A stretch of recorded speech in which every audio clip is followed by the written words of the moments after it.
I Hi. broke a bit. I'm so sorry. I had to restart my router. Oh my god. Hello, how are you? I'm doing great. Sorry, I was Oh, hosting you're good. I was so sorry. My god, my Wi-Fi died 5 minutes before we started. Yeah, it's so good to see you. Hello, everybody. Hi. Nice to meet you in person. Well, nice to meet you online. yes, we are doing well, I believe. But yes. Okay, so I know you have a presentation prepared, but I'll do an intro first and then we can proceed. So I'll give Okay. the floor to you and then yeah. So yes, okay, I'll start with my intro. So hi everyone, welcome to Next Destination, our second talk for the last day of CAMP's 2022 online study abroad conference titled Now Boarding College. So special thanks to our sponsors, the Princeton Review Philippines, AUG Student Services, LIMS Review Center, Study International, AIM Review Philippines, International College of Liberal Arts at Yamanashi Gakuin University, Queen's University, Syracuse University, and our our media partner, the Manila Bulletin. Manila Bulletin, traversing time and truth since 1900. The newspaper with a century-long legacy of standing witness to the country's history and development. The Manila Bulletin's strong commitment to delivering news and information to the Filipino nation is a testament to its role in nation building and empowering the Filipino people. The Manila Bulletin tells timely stories and timeless truths. And this is its story. At the beginning of the 20th century, at the heart of the sprawling New American Center in Southeast Asia, two Americans, Carson C. Taylor and H.G. Farvis, organized a shipping and commercial publication and called it the Daily Bulletin. It was renamed as the Manila Daily Bulletin in 1906. In 1957, the Manila Daily Bulletin became a Filipino-owned publication after it was acquired by Menzi and Company. Its publisher, Hans Menzi, laid the foundations of the broadsheet as the exponent of Philippine progress. In 1961, philanthropist and business tycoon Dr. Emilio T. Yap was elected director and vice chairman. Don Emilio was named chairman of the board in 1982. Under his leadership, the Manila Bulletin was ushered in a new era of journalism to become the nation's leading newspaper by investing in a computerized editorial system, the first in Asia, and started publishing its full-color issue. Today, the Manila Bulletin is headed and managed by Chairman Basilio Yap and Dr. Emilio C. Yap III. The Manila Bulletin continues to chronicle the Philippines' current events and milestones. During the Japanese occupation in 1942, the Manila Daily Bulletin was forced to stop its operations, and in 1945, the Carriedo offices were reduced to rubble during the brutal Battle of Manila. When the late President Ferdinand Marcos declared martial law, the Manila Daily Bulletin ceased its operations once again, but after 2 months, it reopened and was renamed the Bulletin Today.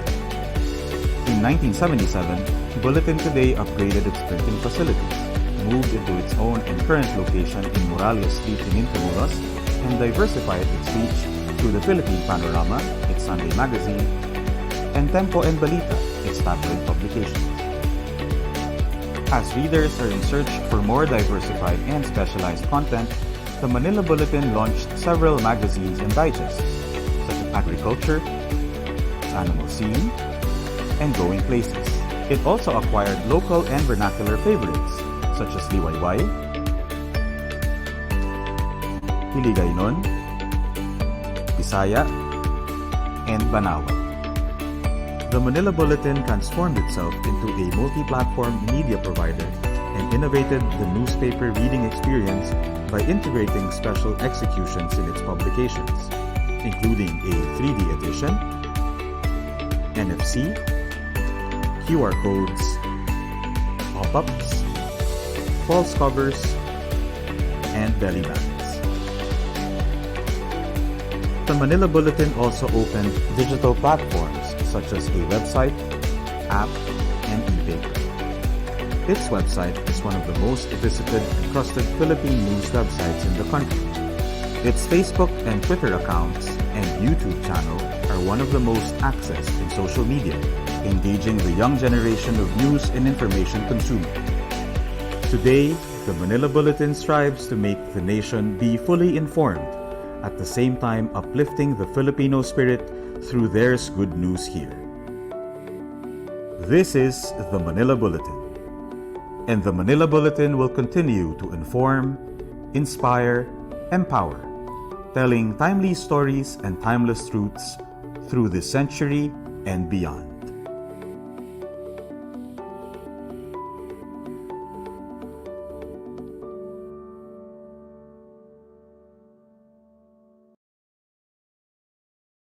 Okay, so for this talk, we have Miss Amber Teng here today to share more about her college experience abroad and how she was able to take her learnings to explore new horizons with her career path.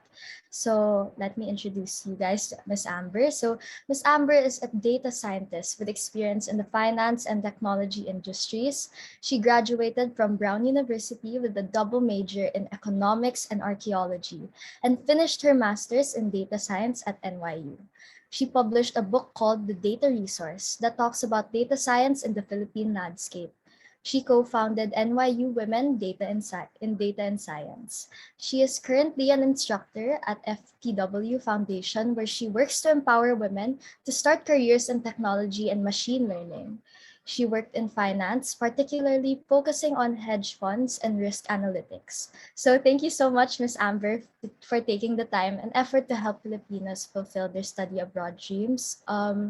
Before we begin, though, please take note of the house rules for today's talk. So we will be giving the floor to you, and then afterwards, we will have preset questions to be asked to you for about 20 to 30 minutes. And then we also have the Q&A feature open, so any of our attendees can ask questions, and I'll be reading these out to you, and you may answer.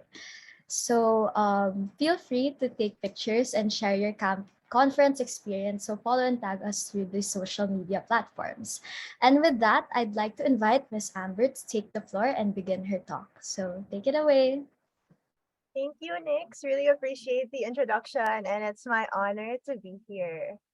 Can I share my screen? Wait lang. Oh, there. Okay. Cool. So, can you see my incredibly messy screen? How do you do this? You can click Okay, the there. yeah. Okay. Yeah, so thank you so much for having me. It's such an honor and pleasure to be here. I absolutely love Camp Philippines, and I remember the time when I used to be a mentor and when I used to be on the like team as well. So many great memories, and it's such an honor to be back here with you guys. Yeah, so as Nick said, my name is Amber and I'm a data scientist, and today I will be taking you on a journey with me, sharing with you my college experience and how that shaped where I am now, how I ended up working in data science, and how the courses I took in college, the people I met, the experiences I've had, how I sort of tried to put those together to find what I'm excited about and to hopefully look at questions that I wanted to continue answering as well. So quickly, the agenda for today is I'll briefly tell you about my college journey at Brown, graduate school, kind of the classes that I took, the research that I did, and how that influenced then my work experience and what I actually do at work, in case you guys want to start thinking about the jobs and careers out there after college, or what types of internships that you might want to have. Then I'll talk about returning home. So I'm back in the Philippines for the first time in for the first long extended period of time in 10 years, and some of the lessons that I learned along the way. So I hope you enjoy, and I hope that this is like a fun talk for you guys. And yeah, so let's get started. So as a brief introduction, I normally put out this like Venn diagram of sorts to talk about my academic background. And the reason why is because I think throughout my academic experience, a lot of it has focused on intersections. So I studied archaeology and economics at Brown, and then ended up doing data science at NYU. And I think what I really loved about those experiences is they kind of came without being formally planned. Like I applied to economics to all of the colleges I went to because I was interested in learning more about poverty economics, economic growth, and that sort of thing. But archaeology and data science, I kind of only went into the mix after I sort of opened myself up to new opportunities. So I took a bunch of classes at Brown, which I'll tell you about, I think, in the next slide. And then ended up learning that archaeology is actually a different way of understanding and looking at people. So in economics, you're kind of looking at people from an incentive-based standpoint, you're understanding markets, so on and so forth. And then here you have archaeology, right? So different from like this socioeconomic view, now you're looking at people culturally. You're looking at the things that they left behind. You're looking at the things that they wrote and understanding them at a deeper level, I think. And then data science, I think, is tied into that because now you can tell people stories with data. So it really goes full circle and it's really holistic. And the areas I ended up working in are actually at the intersections of these things. So my last job was working in finance at a hedge fund, which I think is at the intersection of data science and econ. And then natural language processing, which is basically understanding textual data using statistics and math and programming. I feel like that's between archaeology and data science, and then like human behavior, of course. And at the heart of it all, because I like to say, build with heart, is social good. So how did we get there, and why do I think that this sort of describes my journey? So my high school life was pretty, I would say, pretty average. I wasn't like an outstanding student by any means. I was actually, like I wasn't really sure I wanted to go to college abroad until pretty late. So I went to St. Paul Passing College, and then most of my high school life I just spent it playing sports, right? I wasn't like honors or anything. I was like really like average, right? But I think what changed about that and my perspective in terms of studying abroad is I in my third year or fourth year of high school, I went to this thing called World Youth Day, which is like a Catholic event that you attend, and then you get to meet the Pope, learn about your Catholic religion, so on and so forth. So it was a joint trip between St. Paul and Ateneo at that time. And why that really motivated and inspired me to study abroad is because I felt like being in a different country and meeting other like-minded people and also just being able to be exposed to different environments, I felt like I grew so much. Even though I was only abroad for 2 weeks then with my school, I felt like I learned a lot, and it really opened up my eyes to opportunities, globally. And so that's when I started looking into applying to colleges abroad. So luckily, I'm very grateful that I had the opportunity to go to Brown. They were 4 of the most amazing years of my life. I would highly recommend that you guys apply. If you don't already know what Brown is, I'd be happy to be a resource. Feel free to ask me any questions about that. But in terms of going to Brown, I think a lot of the classes that I took here helped me learn how to learn, not just like learn the basics of economics and archaeology, but they helped me become a risk taker in terms of academics. And they also helped me kind of realize that there are things outside your major that you can study just for the sake of like wanting to, absorb new information. And it might not seem useful at the onset, especially a lot of the classes I took. For example, the Alexander tradition. This is one class I took at Brown that was really about it was literally about like Alexander the Great. So we took like one semester learning about Alexander the Great's life and the tradition that he left. And normally, people don't really see this as like a standard class, but because of this class, I learned a lot about how to study antiquity and how to understand people and also like understand like historical writing, right? So it also exposed me to the different types of data that we have historically. And I wouldn't really know that this was useful until, years later, years down the line, right? So that's one of the great things I loved about Brown. It really gave me the opportunity to express and explore different areas of academics that I normally wouldn't be able to explore. So a few of my favorite classes here. So economic growth, it was a really good one. And I think this is one thing that kind of encouraged me to continue learning more about econ, despite not being an economist by profession.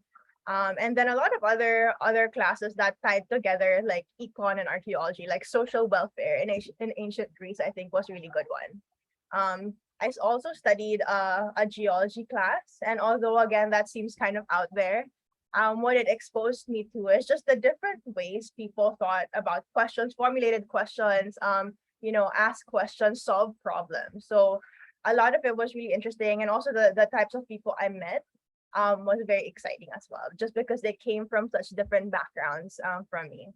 And independent research. So working on my thesis, I think was my first um, time to be able to explore a question that I thought was extremely academically exciting. So my thesis was about ceramic trade in the Philippines and how that could be used as a proxy for economic growth. But basically, it's econ and archaeology. So again, back with like intersections, a lot of this I tried to find like intersections between the things that I like and tried to understand, can I follow this path and like find a passion or find something that I would enjoy doing as a career, right? So that's kind of what I got from those selected fun classes. And then just because I think you guys are all in the process of applying to college, a quick why Brown. So why Brown open curriculum and academics, as I mentioned earlier, I feel like the academics at Brown are really unparalleled in terms of how it lets you explore. We don't have like forced requirements or anything like that. You can really craft your own education. Some people double major like I did, some people triple major, some people make their own major. Emma Watson made her own major, so you could follow suit if you want. Of course, the next thing is like the people. I really loved the people I met at Brown. I've never met people who are so motivated, dedicated, passionate, and like really hardworking. I think it's super rare to be in a place where you have genuinely smart people who are also genuinely kind. So I love that about Brown, and I'm still like some of my best friends. I met them at Brown. The research was also cool. I did some geology and I guess like environmental science research that I never would have had the chance to do otherwise. The professors were amazing. We have a lot of like Nobel Prize winners, and even like despite the fact that they're like really big in the industry, they're all willing to spend time with you and like help you. I like fostered a lot of great connections with mentors who I talk to up to this day, who I like check in with, send cards to sometimes. So it's really a nice community. And then of course the intellectual curiosity and open-mindedness I mentioned earlier. So during college, I took a bunch of internships, and I guess we'll see in the next few slides how this sort of influenced my career now. So because I was studying econ and archaeology, I didn't really decide my majors until pretty late. I decided to add archaeology in on my second year, but in the beginning, I was kind of just like taking a bunch of rather general classes. And my first internship was working at a nonprofit, Ayala Foundation, actually here in the Philippines. And it was mostly research-based and hands-on teaching. So there was like a component wherein we would answer a research question related to education, something along the lines of, do students learn more if they're in classrooms of different age groups, or will they learn more if they're in a classroom wherein everyone's the same age, something like that, right? So doing like basic research like that, and also having the opportunity to actually teach students who are in grade school at that time. So, and then my second internship at Huntington, this was my first exposure to corporate America, I would say. So I was in Ohio, and what was really cool about this is I actually felt like I was working in banking or like finance. This was my first like quote quote finance banking internship experience. It wasn't front office or anything. I wasn't like a trader or doing any like intense Wall Street stuff, but I was excited because I was able to work in a new country, understand the culture, really meet different people, and also see how corporate America really works. So I was doing mostly business operations. There was a little bit of like math and statistics in here, but it was mostly like working on the business side, understanding like business models, trying to see if we can engage with our customers in certain ways. So it was a very vanilla business operations internship. So it lasted about 3 months, and I really enjoyed it. But I wasn't sure if I wanted to do like customer advocacy or like business ops as a career, right? And I think like one key takeaway that I learned from internships in college at this time is it's not just about like how much you like an internship. It's also important to know what you don't like. And I think the cool thing about these internships is you basically have 3 months to try out the job, right? And if you don't like it, then you kind of know what types of jobs to apply for in the future and what type of work you want to do. I think it's just as important to know what you don't like as it is to know what you do like. On my third internship, which was like one of my favorites, I actually worked within the business analytics development program. It's kind of like a management type program at JP Morgan. So this was again back here in the Philippines. So I was like going back and forth. And I love this internship because JP Morgan really does a good job of kind of giving us the tools and resources that we need to grow. So we had a lot of like really great learning sessions. I felt mentored. I love the people I was interning with, and obviously like it's a great company, right? But I one thing I realized from here is that I didn't want to work in HR. Like the job is very hard, and I didn't know if I wanted to interface with people that much. I'm actually kind of shy and introverted. I don't know if it's obvious, but yeah, so that's one thing I learned from that. But one thing that I really liked about all of these internships is I enjoyed the corporate world and I enjoyed banking and finance.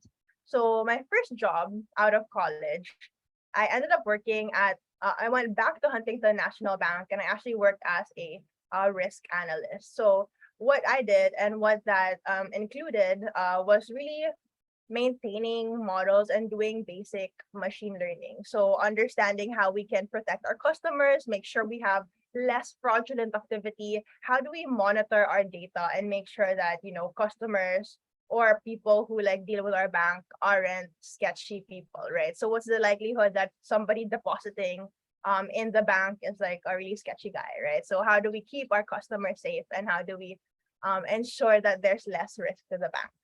Um, and so this was influenced really by the fact that so this is like when I found out about data science already. And I'll talk a bit about that later as well. But basically when I found out about data science, it was in college, uh, like my last semester of college. And like I didn't intend to do archaeology, I kind of just fell into it because I took a bunch of cool classes I loved. Data science, on the other hand, I fell into it because one day I was like hungry and then there was a hackathon going on. And if you haven't heard of a hackathon, it's basically like a 2 or 3 day event where you build something cool with like your peers. And so yeah, I was really hungry and like I was like, okay, like my budget is kind of low. What's a nice way to like get food and have a good time? And so apparently in the hackathon, they were gonna feed you for like 3 days and then also provide you with like really nice swag and then you also get to learn stuff. So I was like, okay, I'm gonna go even though I don't code at all. I'm very humanities. I like write papers, not code. And then I ended up going and I had a great time. I had a blast. I had like the time of my life. I learned that was my first experience coding or being exposed to computer science and understanding that like you can build something really cool in a span of 2 days. And I was like, if you can build something this cool in 2 days, what more can you build in the span of a year with like a formal education if you actually put the time and effort to learn how to build things? And that was also the time that surprisingly I was doing my thesis. So I briefly mentioned it earlier, but my thesis was about economic growth and like looking at ceramic trade related to that, right? So I was getting data from the economic standpoint, getting data in like CSV files, like Excel sheets, so on and so forth, getting more standard forms of data. And then here in archaeology, we had data that was like pictures of ceramics, like we had like a lot of text data, what people wrote about the dig sites that they found, about the shipwrecks that they found. So more unstructured data. And I was struggling at that time because I was like, how can you put these two like different data sources together and get information out of it? Like, how can we understand this and how can we like use these like resources, data sources to answer our research question? And at that time, I really didn't have the tools, I think. So when I found out about data science, I was like, oh my God, this is so cool because now we can learn the tools to actually go and do that, right? We can study both structured data in the form of like CSVs and so on and so forth, and unstructured data. So in the form of, text, images, so on and so forth, right? So we can take these two things together and like data science is like an added thing to like my plate of interests, right? So that's why I started working at Huntington National Bank. Um, and then so after like a while on the job, I realized that okay, like I really like working on machine learning. I like working on these things, but up until that point, I was pretty much self-taught. Like I learned what I learned about data science, computer science, that whole thing. I learned what I learned via Coursera, YouTube, and Udemy. So of course, like I valued what I learned and I was really grateful for it, but it can only take you so far, especially if you didn't have a mentor, right? So I was like, I want to take it like to the next level, and I also want to do research. So I decided to apply to grad school. So I did my first semester of grad school at U Chicago, where I took really cool classes like linear algebra, data engineering, and then I did my next few semesters at NYU. So the reason why I transferred was mostly because I wanted a more research focused program. So at U Chicago, my program was data analytics. At NYU, my program was data science. So there's like a slight difference, but also related to like the internship timetable, I like decided to switch to NYU. But I love both schools and I like learned so much from both of them. So at NYU, I took a lot of focus classes. And like one difference I learned from undergrad versus grad school is in grad school, your classes are a lot more focused. Like, yes, you can take more, fun, quote unquote, unrelated courses, but it's rarer to do that because I think you have a more compact time at grad school. And also the courses that you take, I think, are more related to your specific major, right? So some of the classes I loved here are like text as data. So this was taught by my he was kind of like my advisor in grad school and also the head of like the grad program, but he does natural language processing. I think he works at Meta, if I remember correctly. And what was cool about this is he was incorporating all the research that he was doing into the classes that he taught us, right? So after NYU, I was like, let's go and work because living in New York is expensive, and also we need we need to get experience when I graduate. So my internships here, my first one was at the Shaw Group. So this is like a hedge fund. I don't know if you guys watch Billions, but it's like Billions except people are nice. So it's like that. And so I was a generalist intern and I was working on natural language processing. And compared to, as you can see, like compared to my experience in undergrad, my internships after like in graduate school were more focused on my field, right? So in undergrad, I kind of had like nonprofit experience, worked in like different places, and also tried different things, which is like super fun, all well and good. But in grad school, I was like, okay, I'm a bit more sure about what I want to do. I'm a bit more sure that I'm excited about applying my background into specific questions related to natural language processing and data science. And so let's go and try and hone our skills and focus on these things, right? So all of these internships, there's nothing here that I like disliked, honestly, compared to college. And I think the reason why, again, is because like I spent so much time kind of like looking in different directions that I was like, okay, now I'm a bit more sure about the things that I like and I kind of know like what I want to apply for. So that's like a tip for when you're applying to jobs. Do a lot of internships because it really helps you figure out what it is you want to do. So yeah, so I love this job at D Shaw. Ended up working there after as well. And the second internship I had was at Alpha Vantage. So I was a data engineering and data science intern. This was a lot more like hardcore coding than I was used to, but I enjoyed it a lot. I thought I learned a lot about like the software engineering process. So for those of you considering computer science, definitely cool to be working with a team that's like innovating and shipping out things quickly. And then I had like a part-time job while I was in I had a bunch of part-time jobs actually while I was in grad school to like supplement. So I worked as an editor at Towards Data Science.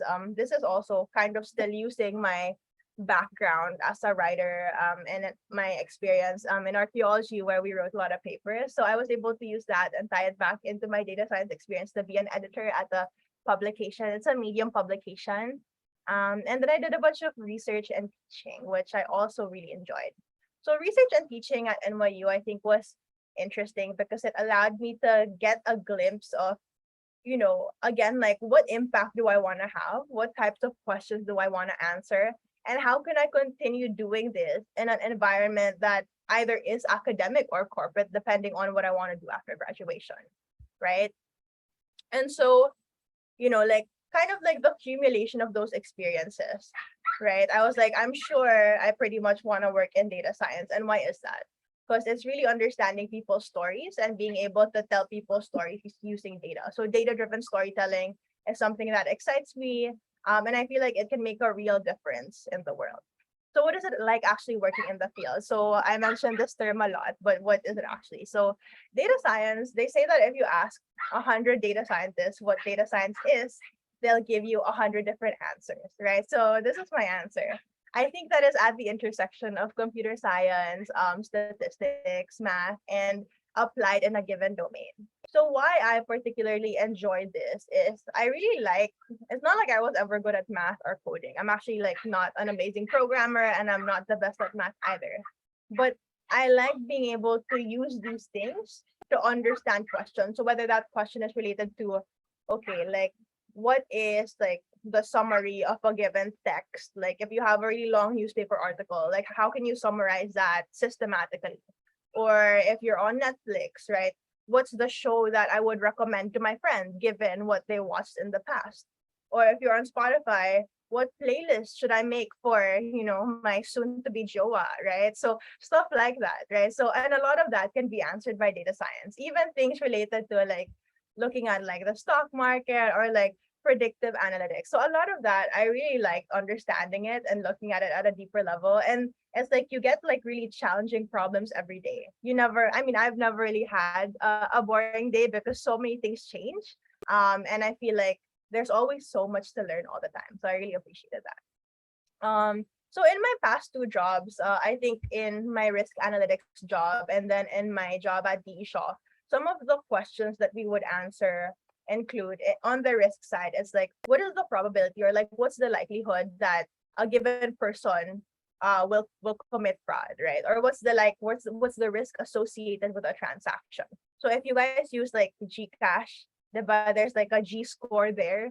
So something like that include the things that we like study and the things that we try and answer. So we try to give like the equivalent of G scores to customers to make sure to see if they're like like legit and if we're like safe dealing other money with them. In terms of like what I was doing at the show, it was more related to natural language processing.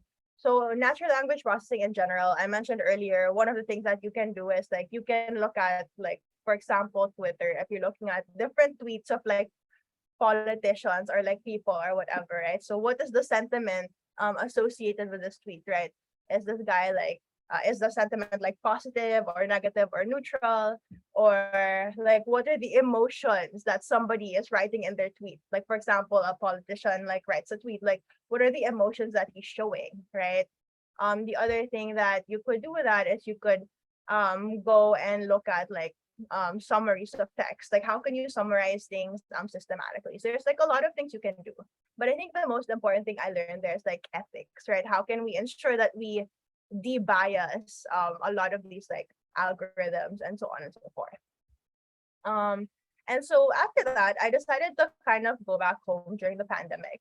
And this was like a big decision, and it took me a long time to kind of figure out if I did want to go home, because honestly, like I love working in New York. I love working in Wall Street. Finance was like, it was an amazing feeling. I felt like I was living out of a movie, right? But during COVID, I was like, a lot of things kind of happened. You always read the news and you're always like worried about your family. And unfortunately, like one of the real things about studying abroad is you don't get to see your family often unless you're lucky, especially if you decide to work there after. And so during the pandemic, I decided to come back and I was like, okay, how can I use what I know now to contribute to my country and like build for the Philippines, right? So I started working with For the Women Philippines, which is a nonprofit. So they're a nonprofit that provides free data science and technology training for women. We're scholarship based, so people like apply, women apply, and then we kind of do like a data science boot camp and help them get jobs. And the average salary increase that we have for them is actually like probably like 150% increase in salary for women in the Philippines who are applying to jobs. Why I found this impactful is because it really resonated with what I wanted to do. Nix mentioned earlier that I've started women in data science at NYU. And I also did a lot of like teaching and related research stuff there. So I felt like doing this was a way to kind of serve my country, but still stay true to my interests and stay true to like my values, right? So even their vision of creating Filipinas in tech that are empowered to break through career barriers, that spoke to me personally. And I couldn't be happier being able to like work with them and like teach. So that's kind of what I'm doing now. So what are the lessons I learned on this journey? So I'll try to keep this quick so we have time for Q&A. But one of the biggest lessons I learned, the first one is there are many paths to the top of the mountain, but the view is always the same. Apparently, this is like a Chinese proverb. And why I like this proverb is because throughout my career and throughout college, I mean, I think I'm still pretty early in my career to be honest, but I always hear people who kind of like tell you how to do things or like assume that you need to follow a certain path. Like one of the popular careers is like private equity or investment banking or so on and so forth. And a lot of people that I met before would always advise, oh, you have to have X, Y, and Z experience. You have to go this route, this route, this route. But I think the joy in like finding your own path is there's really no set route to getting to where you want to go, right? You kind of just have to have that vision and find that purpose, but you don't necessarily have to like fit into anyone's mold. And I feel like I was really lucky because in college, and even in grad school, I had the opportunity to do that. I didn't like, have to intern in finance every single year to be able to work in finance, which I found really lucky, but also it's not the typical path. And to get into data science, I didn't have to code since I was like 8 years old, which is like a stereotype, I guess. So, I think if you have a vision and if you have a goal, you don't necessarily have to take the path that is like most taken by everybody else. You can feel free to chart your own path and then also be confident that as long as you have like a reason for doing it, you'll eventually get to where you want to go. Yeah, and this one is just the iceberg illusion. I included this here because I think a lot of people see when you get if you get like a good job or good internship or get to a good college, they only see like the successful part, but they don't see what it took to get there. For example, like before I landed my first job in the US, it was hard at that time because it was like during the Trump era, so there's a lot of visa issues for international students. Um, I had to apply to over 300 places to like get a job. And that was like excruciating. I was like having a hard time, but eventually I feel like it paid off, right? But nobody really knows I applied to that many places. You know what I mean? So it does take time and effort, which brings me to my next point, which is grit and tenacity. So one of the things I learned abroad is that, there are times when you're really gonna have to kind of just put your head down and like be focused on your goals despite like peer pressure or despite having despite all of these like things people are telling you, right? It gets hard sometimes. Like there are times when I was like sick and alone in my New York apartment, like in like the middle of winter, and I had to go get up by myself like medicine from like CVS. And there were times that I felt like my major was too hard for me and I would like cry over my problem sets, right? But I think like the point here is you could have like either a fixed mindset or a growth mindset. You can take these challenges in stride, right? And you can kind of use them to improve and do better and like learn, right? You can kind of like learn from your quote unquote failures and like hopefully use them to improve in the past, right? And then, yeah, the third one here is learning as a lifelong journey. So as I mentioned, I only found out about data science like when I was literally like 2 weeks away from graduation. So even getting into the field, I felt like a lot of it was like a lot of learning on my own, right? And I think one of the biggest things that I did take away from college is how to to be courageous about taking that leap of faith and like learning, even though I'm like by myself, and like learning whatever I want to learn, right? Not letting these like fears of not being like smart enough and so on and so forth like hold me back, or like stereotypes that like engineering isn't for women, like not letting stuff like that like hold me back, right? So learning is a lifelong journey, and I do hope you guys keep learning even after high school, after college, after grad school, continuing into work.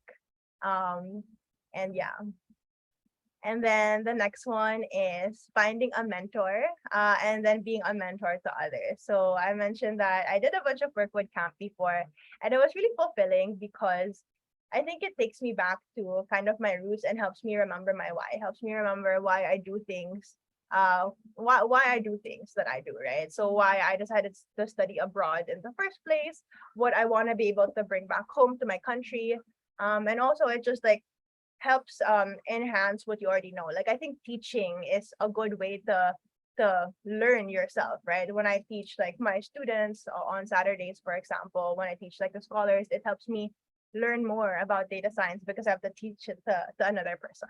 And of course, having a mentor like at camp, hope you guys apply, but having a mentor is really great because they can help you avoid common pitfalls and also make sure that you kind of get, I guess, like the bang for your buck in terms of like effort and resources, right? Because they already went through the journey, they can give you advice on what you can do to be more impactful and more effective.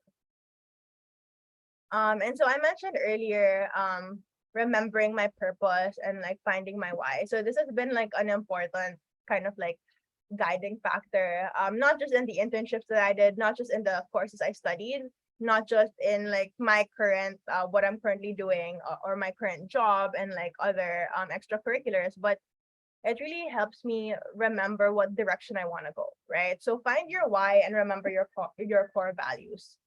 So take time considering what impact you want to have, what types of problems you want to solve.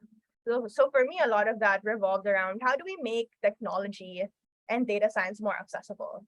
Because when I was in high school, I didn't even know that the field existed, right? How can we get more women into STEM, and how do we get them in early on? How can we support them, and not just show more role models in the field, but how can we make accessibility like truly available for everyone, no matter their socioeconomic or academic background, right?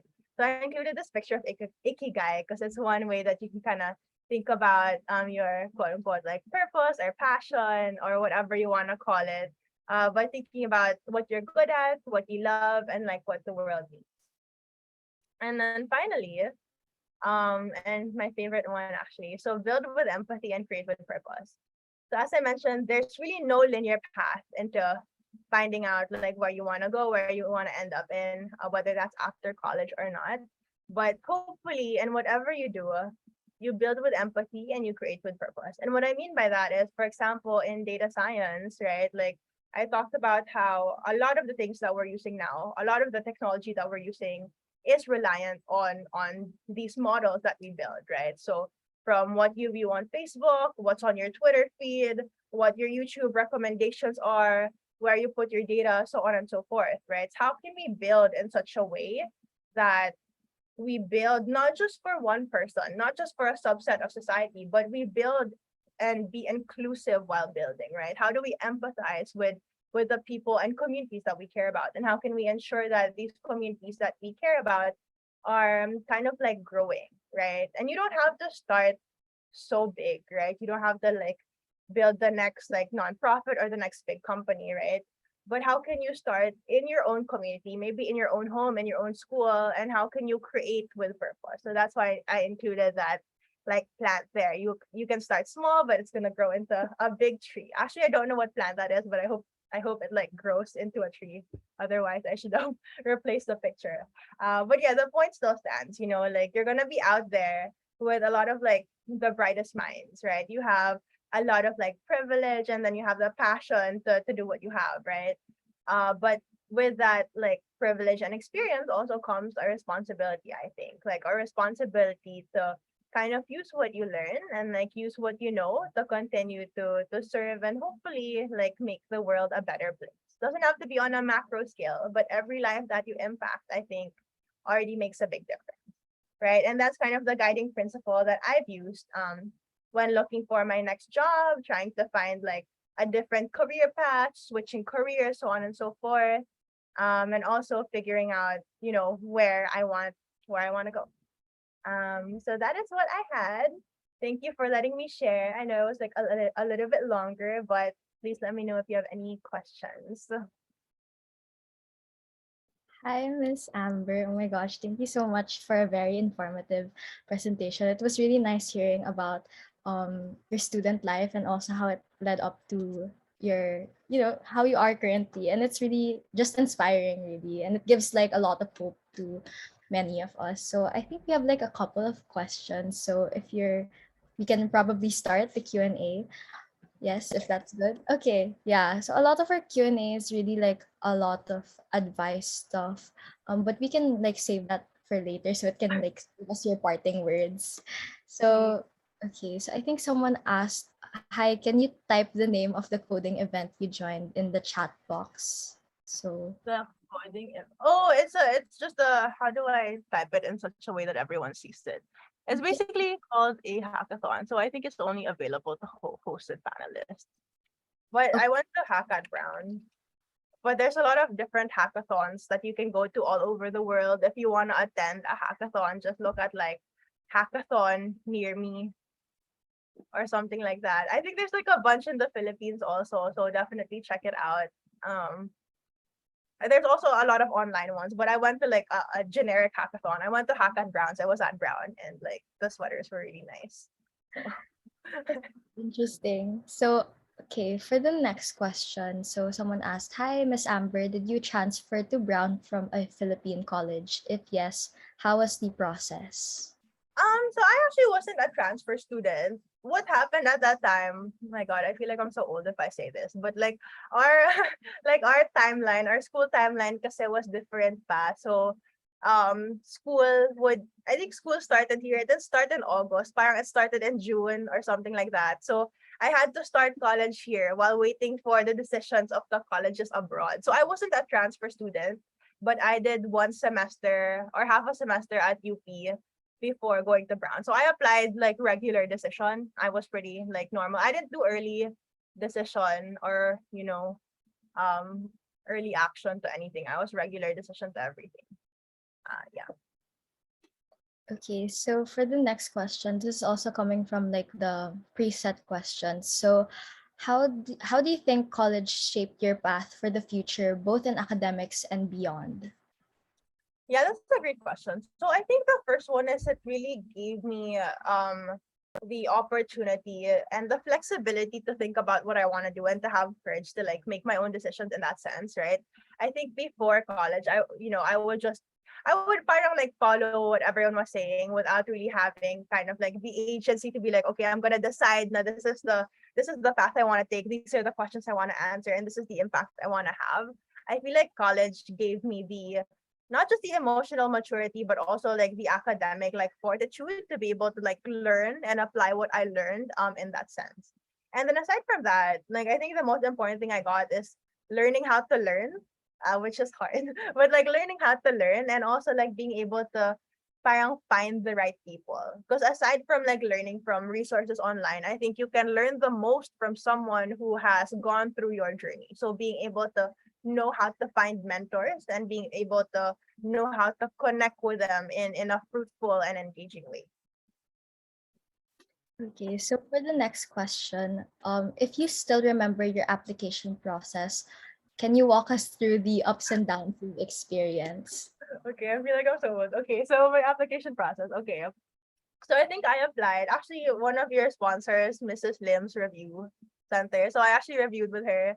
I did my SAT prep with her. But in terms of my application process, I applied to Brown using the Common App. I had a bunch of like essays that I prepared as part of the Common App, and then I also had the supplemental essays for Brown. In terms of SAT, I think I took it twice. We had subject tests back then. Sad. So I took subject tests also. And I wasn't required to take the TOEFL, but for some reason I did it just to be sure. And then finally, I think I asked for recommendations from my my teachers at that time. So at that time, it wasn't really that common, I think, to apply to colleges abroad. So what I did was I created like a recommendation pack for my teachers where I like included all the stuff I did. Because like we were a batch of 400. I don't think they even really knew who I was because I wasn't in like the honors class or anything like that.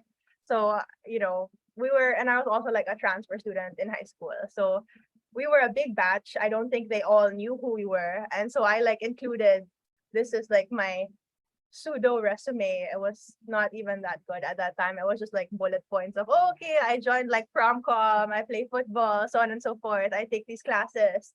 And then the stuff that I wanted to do in the future.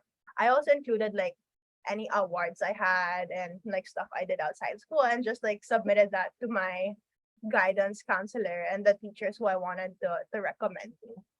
And I think that was it. Oh yeah, and then I had an interview for Brown. And then they just let me know the decision afterwards. Okay, so for the next question, why should high school students consider studying abroad? And what do you think are the pros and cons compared to a college education in the Philippines?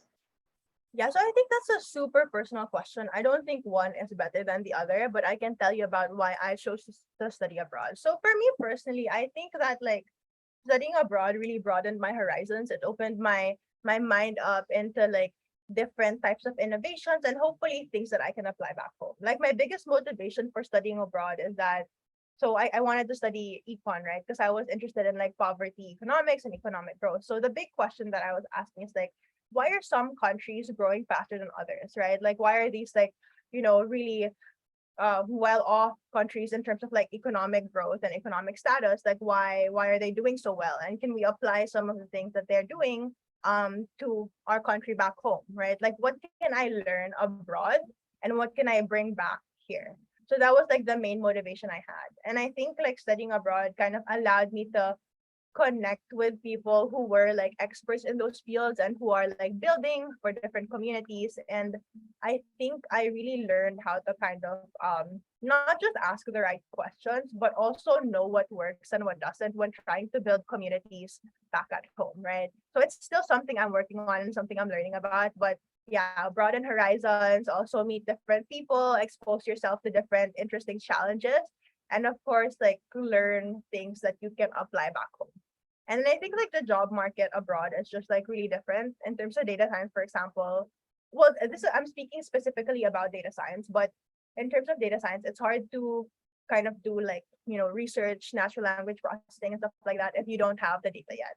So there's some areas in the world, for example, like New York, Silicon Valley, that is just like a data hub, right? Like they're more I guess like far ahead in terms of how they have their data. So what I mean by that is like a lot of their records are already digitized, it's already standardized, you have access to the data. Versus some places like, in like some of the companies I consult with here, they're still in the process of getting to like data digitization, right? So the types of jobs and the types of problems are a bit different. And it depends what you want to focus on. Either one is good, I think. Yeah, but and again, like the last thing I would say here is like college is really what you make out of it, right? Of course you have all these schools and like, different types of like, I guess like prestige related to them, but I think that prestige only lasts for like 4 years after graduation. Then after that, it doesn't really matter. Like what matters is what you did with where you went, right? Like it helps get your foot in the door, because like sometimes people like places that are like matunog, unfortunately, because they correlate that with, ability to do work, even though that's not always true. But I think like what really matters is like what you do with the experience that you have, right? That's why this journey is yours. So you should do where you feel most empowered, where you feel happy and comfortable, and where you feel like you're gonna grow and make the impact you want to have. Sorry, that was so long. It's okay. I actually kind of learned a lot from it because like I'm currently like a high school senior, so I'm really like Oh, college list, and yeah. I was really empowered. So I'm definitely taking that advice to heart. I'm sure our attendees are also like taking it to heart. So I learned a lot. And I think since for the rest of like our questions from the Q&A, it's mostly like advice. Okay. So um they're very curious to know like what's your advice. Okay, there's like 3 points that people want to know. Go lang. They want to know any advice you have for students that are like confused about what they want to do in life, and like they're starting their application journey and all that. And then there's also they want advice for those who can't pursue what they really want, so their hands are kind of tied. And lastly, advice for students who want to go to abroad but are really discouraged by their financial status. So Okay, those are like hard questions. So, caveat, I can say, I can share advice based on my experience, but it might not work for you. So, I can share what I learned and what worked for me, but it might not apply. So, be wary of that. So I guess the first one, in terms of being insecure and confused about what they want to do in life. I mean, who isn't? Honestly, I'm constantly insecure and confused about what I want to do in life. So this is something I go through every day, especially with big decisions. Like, especially when I went back home to the Philippines, I like wasn't sure if it was like the right thing to do because a lot of people were like, "Oh, you're already there," so on and so forth. But I think the thing that helped me kind of be firm and kind of like be strong in my decision is again relating it back to like values. Like what do I value, right? Like I value and like what do I want to build? So like I value like empathy a lot and I care about my community and I really wanna make tech more accessible, especially to women, right? And I want to make sure that I'm able to share that not just with women like in different places of the world, but specifically to Filipino women, right? I think we have a lot of really talented women here, but they might not have the same opportunity, right? So how can we bring those opportunities back here?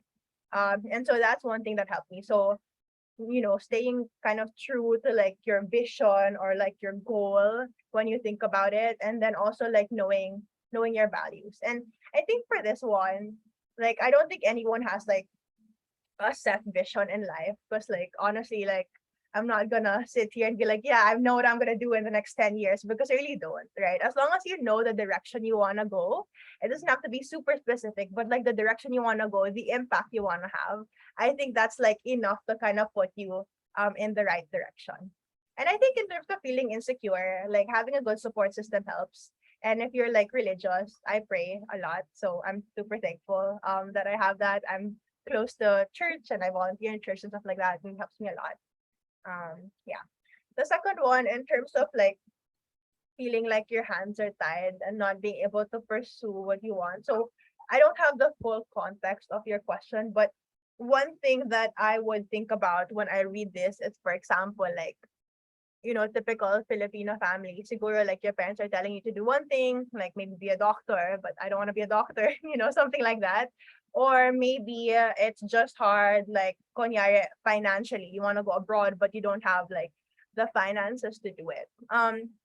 So this is hard, right? And again, like I haven't, I might not have experienced the same type of problems, like probably to an extent, right? But it's different and very contextual.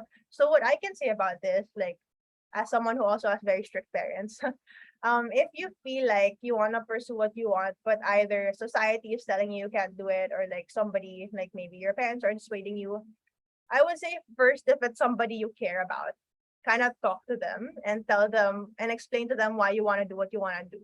Right. So at first, when I wanted to do archaeology, my parents were like, why? Do you want to be like Indiana Jones?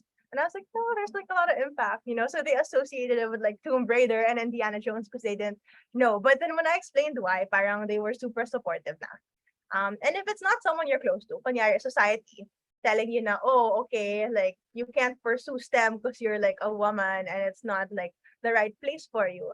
I would say, break those like, break the glass ceiling or whatever. And like really just like pursue what you want to do because you believe in it and like you believe in yourself also.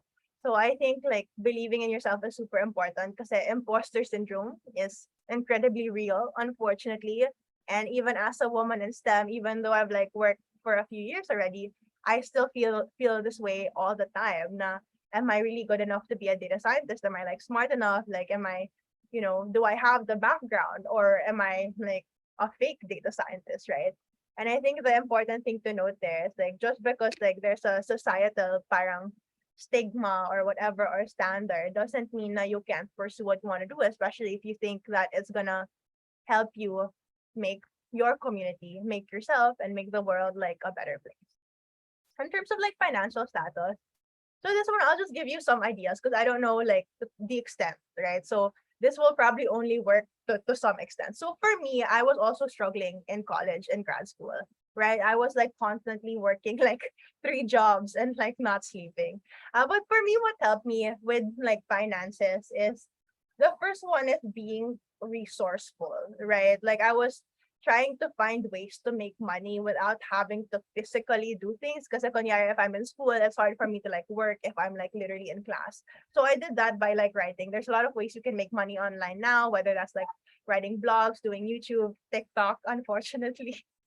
But like there's like a lot of ways that you can make money either as a content creator. There's also a lot of like different apps that you can use, the like marketplace apps where you can kind of do like part-time jobs, project-based jobs, and you don't need to be limited by like certain salary caps. So for example, if you want to like have an employer abroad who's going to pay you in dollars while you're here, you can actually do that by like trying those things I mentioned, right?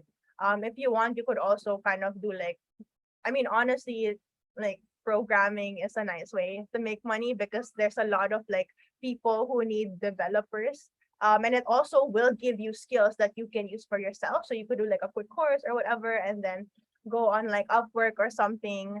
And then like try and do a quick job. There's also another job board called Tangia, that dot app that some of my friends started at Brown, and it's like a school related center for like marketplace for students to like get jobs.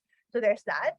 But aside from that, aside from like working, there's also a lot of scholarships and grants. And I'm sure your mentors at camp will help you with that, right? So like camp is super helpful in terms of looking for scholarships. Honestly, like it was a bit harder for me because I was an international student. And there's like I didn't know what existed at that time. Um, but I do think like with your mentors now, they can for sure help you with that, especially financial. So I hope that helps. All right. Thank you so much for your advice and words, Miss Amber. Like, it was really insightful, and I'm really like digesting everything right now. It's really inspiring. You're so cool. And yeah, Oh, I think you're cool too. oh my gosh, no, I'm just a kid. I'm just a kid. But yes. So I think, yeah, we might have to end our session. So if ever like any of our attendees have any more questions, if you're comfortable, Miss Amber, with like being contacted, you can leave your email and other resources in the chat. Yes.